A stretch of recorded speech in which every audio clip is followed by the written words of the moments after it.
وبرکاتہ۔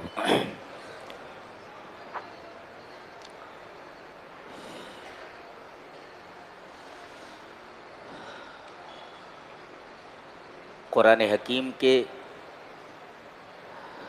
دوسرے پارے کی تفسیر کا خلاصہ پیش کیا جا رہا ہے۔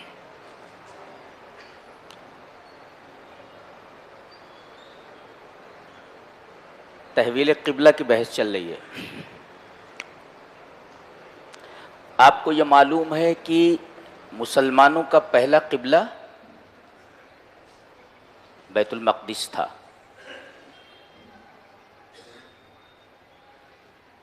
نبی کریم صلی اللہ علیہ وسلم مکہ میں جب نماز کے لیے کھڑے ہوتے تو حجر اسود اور رکن یمانی کے درمیان کھڑے ہوتے تھے۔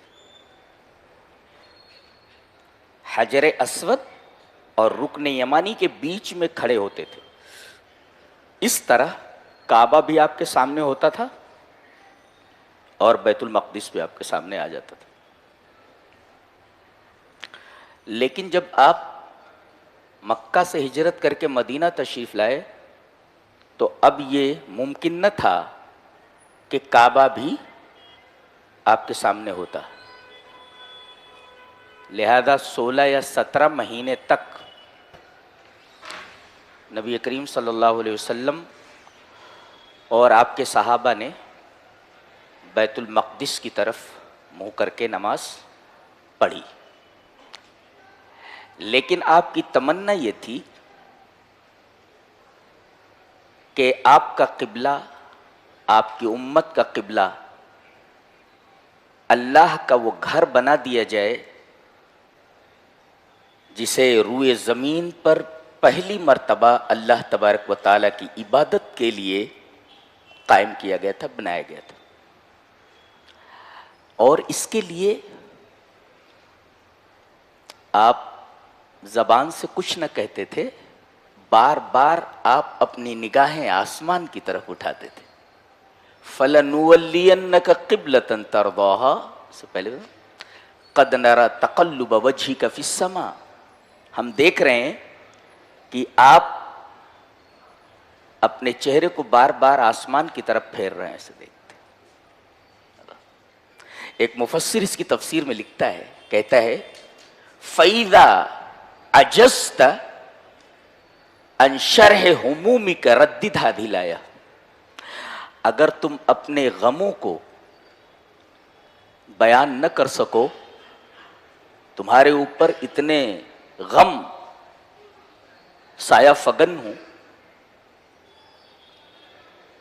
اور زبان سے کچھ نہ کہہ پا رہے ہو، تو آسمان کی طرف اپنے چہرے کو اٹھاؤ۔ اس سنت کو لوگوں نے چھوڑ دیا ہے۔ جی جی، ضروری ہے کہ اس سنت پر عمل کیا جائے کہ آپ کوئی بات زبان سے اللہ سے نہیں کہہ پا رہے ہیں تو بار بار آپ آسمان کی طرف اپنے چہرے کو اٹھائیے۔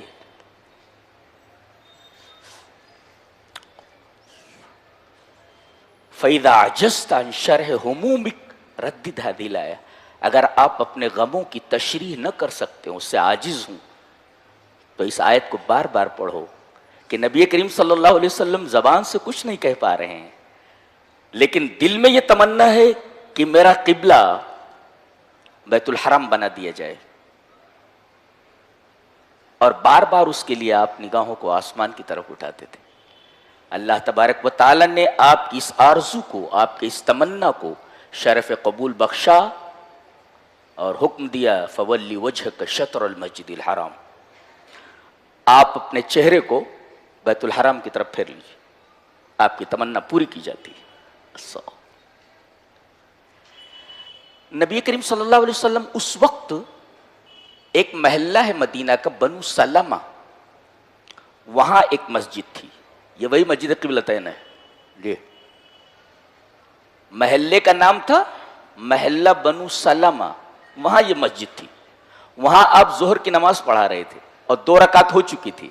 حضرت جبرائیل آئے اور کہا کہ آپ کا قبلہ اب کعبہ کو بنا دیا گیا ہے، تو نبی کریم صلی اللہ علیہ وسلم صحابہ کے ساتھ نماز ہی میں گھوم گئے اور بقیہ 2 رکعتیں آپ نے کعبہ کی طرف منہ کر کے نماز پڑھی۔ اس طرح اس مسجد کو 2 قبلوں والی مسجد کہا جاتا ہے، مسجد قبلتین۔ جی، جانتے ہیں یہ مسجد کہاں ہے؟ مسجد یہ محلہ بنو سلمہ میں ہے، اور اس کے شمالی جانب بیر روما ہے۔ یہ بیر روما، یہ روما کا کنواں، اصل میں یہ کنواں میٹھے پانی والا کنواں تھا۔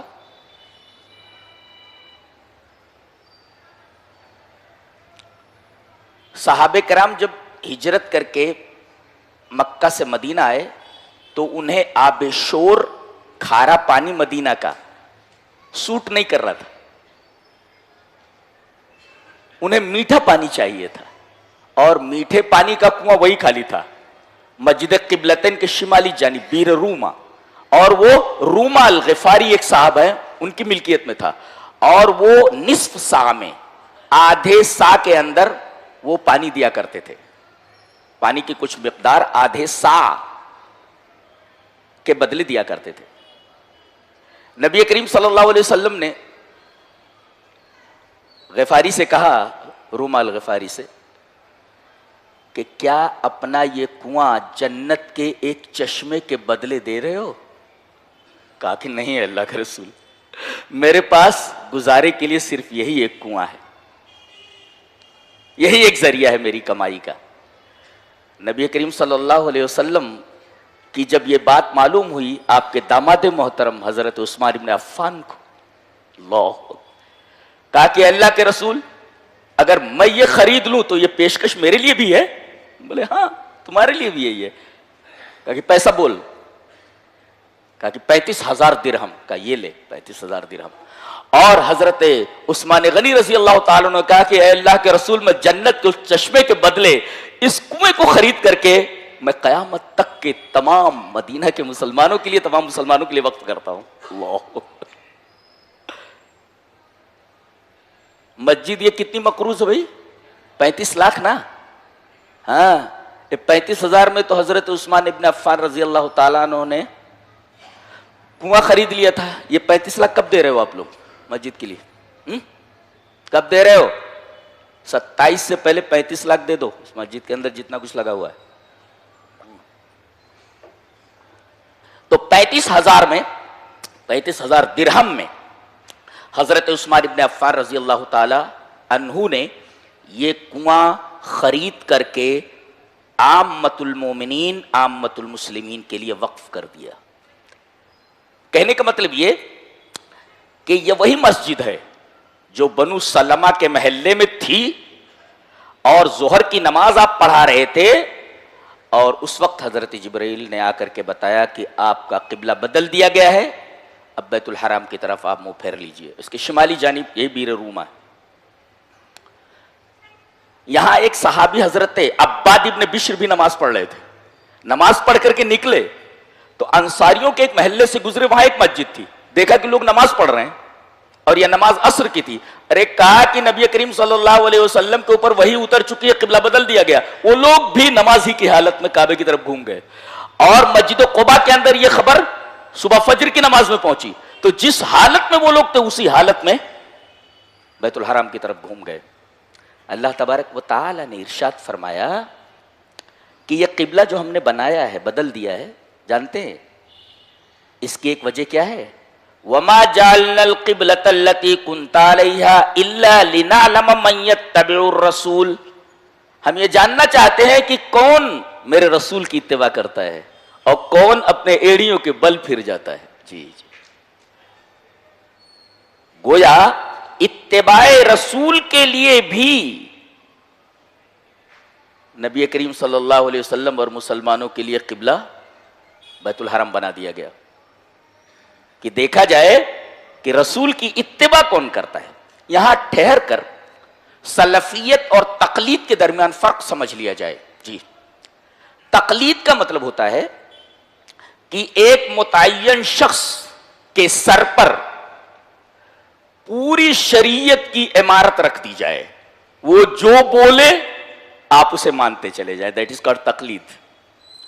ایک شخص کو آپ متعین کریں اور اس کے اوپر شریعت کی پوری عمارت رکھ دیں کہ یہ جو کہے ہم اسی کی بات مانیں گے، یہ ہے تقلید۔ سلفیت کس کو کہتے ہیں؟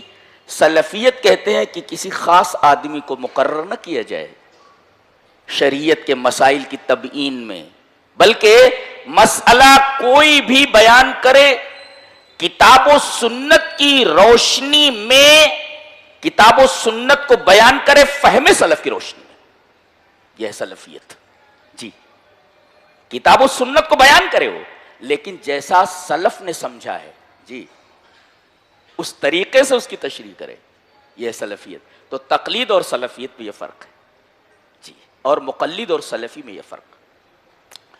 تو وما جعلنا القبلة التي كنت عليها الا لنعلم من يتبع الرسول ممن ينقلب على عقبيه. اب چیمی گوئیاں شروع ہونے لگی. اللہ نے فرمایا یہ بیوقوف لوگ ہیں جنہوں نے یہ اعتراض شروع کیے. یہ بیوقوف لوگ تین قسم کے ہیں: مشرکین، یہود اور منافقین. ان کو بیوقوف کہا گیا ہے. اس کا مطلب اللہ تبارک و تعالیٰ کوئی حکم دے، اس حکم کے اوپر اعتراض کرنا دنیا کی سب سے بڑی سفاہت اور سب سے بڑی بیوقوفی ہے. اسی وجہ سے تحویل قبلہ کے حکم پر جب لوگوں نے اعتراض کیا تو اللہ تبارک و تعالیٰ نے ان کو بیوقوف کہا کہ یہ بیوقوف ہیں. یہ سیقول السفہاء من الناس ما ولاھم عن قبلتہم التی کانوا علیہا. یہ بیوقوف لوگ یہ بولیں گے کہ قبلے کو بیت المقدس سے بیت الحرام کی طرف پھیرنے کی کیا وجہ ہو سکتی ہے. اللہ،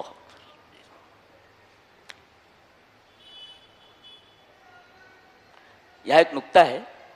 اللہ فرما رہا ہے ہم آپ کا چہرہ اس قبلے کی طرف پھیر رہے ہیں جس قبلے سے ہم راضی ہیں، جس قبلے سے تم راضی ہو. اللہ، جس قبلے سے تم راضی ہو ہم اس کی طرف آپ کا چہرہ پھیر دے رہے ہیں، اسی کو قبلہ بنا دے رہے ہیں. گویا نبی اس قبلے سے راضی ہے اور اللہ تبارک و تعالی نے اس قبلے کی طرف ہم لوگوں کا منہ پھیر دیا اور اسی کو قبلہ بنا دیا. یہ اللہ کا پسندیدہ قبلہ ہے. پتہ یہ چلا کہ یہ امت کائنات میں سب سے افضل امت ہے اس لیے کہ اس کا قبلہ وہ گھر ہے اللہ کا جو روئے زمین پر سب سے پہلے اللہ کی عبادت کے لیے بنایا گیا تھا. جی، خالد سیف اللہ رحمانی ایک حنفی عالم ہے، انہوں نے یہ کہا کہ آدمی جب کعبہ کی طرف کھڑا ہو، قبلے کی طرف کھڑا ہو، تو جو کعبہ ہے، عین کعبہ، کعبہ سے 45 ڈگری انحراف تو درست ہے، لیکن 45 ڈگری سے 45 ڈگری کے زاویے سے اگر تھوڑا بھی منحرف ہوتا تو نماز درست نہیں. شیخ کی یہ بات محل نظر ہے، میں تسلیم نہیں کرتا، اس لیے کہ ان کی یہ بات حدیث کے خلاف ہے. حضرت ابو ہریرہ رضی اللہ تعالیٰ عنہ سے روایت غالباً نسائی کی ہے. حضرت ابو ہریرہ فرماتے وعن ابی ہریرہ رضی اللہ تعالیٰ عنہ قال قال رسول اللہ صلی اللہ علیہ وسلم ما بین المشرق والمغرب قبلۃ. مشرق اور مغرب کے درمیان جو ہے وہ سب قبلہ ہے. صف بہت زیادہ لمبی ہو جائے تو خانہ کعبہ کے موازات میں کہاں آئے گی، اور 45 ڈگری کے زاویے سے زیادہ انحراف ہو جائے گا. ارے بھی کعبہ کتنا معمولی ہے نا، چھوٹا سا ہے نا کعبہ. اب صف بہت لمبی ہو جائے تو 45 ڈگری سے زیادہ انحراف ہو جائے گا تو نماز نہیں ہوگی. لہذا شیخ کی یہ بات محل نظر ہے. لہذا مشرق اور مغرب کے درمیان جو زاویہ ہے وہ تمام کا تمام قبلہ ہے. اتنا انحراف اگر ہو جائے تو نماز کے اوپر کوئی فرق نہیں پڑتا.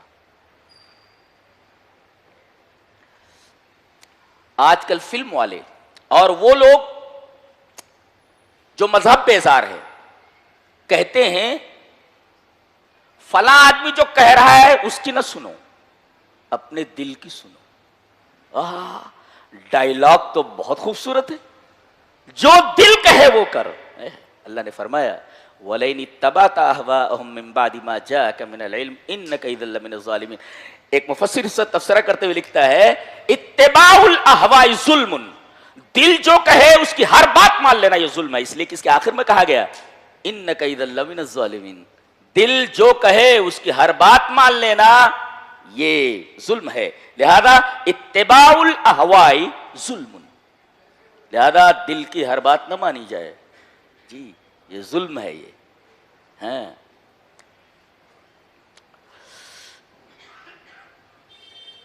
سانس روک کر کے بیٹھیے, بڑی عمدہ بات ہونے جا رہی ہے. اللہ فرما رہا ہے کہ ہم آزماتے ہیں لوگوں کو. وَلَنَبْلُوَنَّكُمْ بِالشَّيْءٍ مِّنَ الْخَوْفِ, اور پورا خوف نہیں دیتے, ڈر کے مارے مر جائے گا. شیء شوئے تھوڑا, بِالشَّيْءٍ مِّنَ الْخَوْفِ, پورا نہیں ڈراتے اس کو, تھوڑا سا خوف. یہ خوف کس کا؟ دشمنوں کا. والجوع, قحط ہو گئے, جیسے کورونا آ گیا, دکانیں بند ہو گئی, کھائے کہاں سے؟ والجوع ونقص, یعنی دکان بند ہو گئی. ونقص من الاموال, باغات ہیں یا اسی طریقے سے دکان ہے, دکان کے اندر گھاٹا ہو گیا. والانفس, رشتہ دار کوئی مر گیا, گھر کا کوئی فرد مر گیا. والثمرات, باغ ہے, باغ کا پورا پھل تباہ ہو گیا. تو اس طریقے سے ہم آزماتے ہیں لوگوں کو. تو کیا کرنا چاہیے؟ وبشر الصابرین, صبر کرنا چاہیے اور صبر کرنے والوں کو خوشخبری دے دو. ابن قدامہ ایک بہت بڑے محدث گزرے ہیں, ایک بہت بڑے فقیہ ہیں, ان کی کتاب ہے مختصر منہاج القاصدین. اس کے اندر انہوں نے لکھا ہے کہ صبر کے 4 آداب ہیں, لے کر کے جاؤ. صبر کے 4 آداب ہیں. پہلا ادب یہ ہے کہ جیسے ہی مصیبت آئے اسی وقت صبر کرو. الصبر عند الصدمۃ الاولى, پہلا ہی دھکا جب لگے تو اسی وقت صبر کرو, ورنہ دھیرے دھیرے تو قرار آ ہی جاتا ہے. کمال یہ ہے کہ صبر اسی وقت کیا جائے جس وقت یہ مصیبت آپ پر ٹوٹ پڑی ہے. تو الصبر عند الصدمۃ الاولى, یعنی جیسے ہی مصیبت آئی, مصیبت کے آتے ہی آپ صبر کریں. نہیں, دھیرے دھیرے تو صبر آ ہی جاتا ہے. کمال یہ ہے کہ مصیبت آتے ہی صبر کیا جائے. دوسرے نمبر پہ انا للہ و انا الیہ راجعون پڑھا جائے. جی, زبان سے. انا للہ کا مطلب ہم اللہ کے ہیں, یعنی ہم اللہ کی ملکیت ہیں. اور المالک یتصرف فی ملکی کیف یشاء, مالک اپنی ملکیت میں جس طرح چاہے تصرف کرے. جب ہم ملکیت ہے اس کی, وہ جس طرح چاہے تصرف کرے, آپ کو بولنے کا کیا حق ہے؟ 2, یعنی انا للہ و انا الیہ راجعون پڑھے. اور تیسرے نمبر پہ اللہ اکبر, تیسرے نمبر پہ آپ کو اس طریقے سے ظاہر کرنا ہے جیسے یہ مصیبت آپ پر آئی ہی نہیں ہے. یعنی یہ صبر کا بہت ہی بہترین شکل ہے کہ آدمی آئی ہوئی مصیبت کے آثار کو اپنے اوپر ظاہر نہ ہونے دے. ام سلیم ہیں رضی اللہ تعالی عنہا, ان کے شوہر ہیں ابو طلحہ. تو ابو طلحہ سے ام سلیم کو جو بچہ پیدا ہوا, ابو طلحہ باہر تھے, یہ بچہ مر گیا. ابو طلحہ جب گھر آئے ان کو معلوم نہیں تھا کہ بچہ مر چکا ہے. حضرت ام سلیم نے پہلے کھانا لا کر ان کے سامنے رکھا. میری مائیں اور بہن سن رہی ہیں نا؟ ہاں, پہلے ان کے سامنے کھانا لا کر کے رکھا, کھانا کھا چکے, اور اس کے بعد انہوں نے بناؤ سنگار کیا, اور لاش بچے کی کمرے میں رکھی ہوئی ہے, دوسرے کمرے میں. شوہر کو کھانا دے رہی ہیں, کھانا کھا چکے, اس کے بعد انہوں نے بناؤ سنگار کیا, اور بناؤ سنگار کرنے کے بعد ازدواجی تعلق بھی قائم ہوا. جگر دیکھو اس عورت کا, اللہ اکبر. اگر تاریخ کی یہ شہادت موجود نہ ہوتی, حدیث کی یہ شہادت موجود نہ ہوتی, تو یقین کرنا مشکل تھا کہ کوئی عورت اتنی جگر والی بھی ہو سکتی ہے کہ بچے کی لاش قبر میں رکھی ہوئی ہو اور شوہر اس سے ازدواجی تعلق قائم کر رہا ہو. اس کے بعد جب ازدواجی تعلق قائم کر چکے تو کہا کہ ابو طلحہ ایک بات کہوں؟ کہا کہ بولو. کہا کہ اگر تمہیں کوئی چیز عاریتن کوئی دے دے اور پھر مانگے تو منع کرو گے؟ کہا کہ میں منع کرنے والا کون ہو سکتا ہوں, عاریتن دیا ہے نا, دیا ہے, واپس لے لے.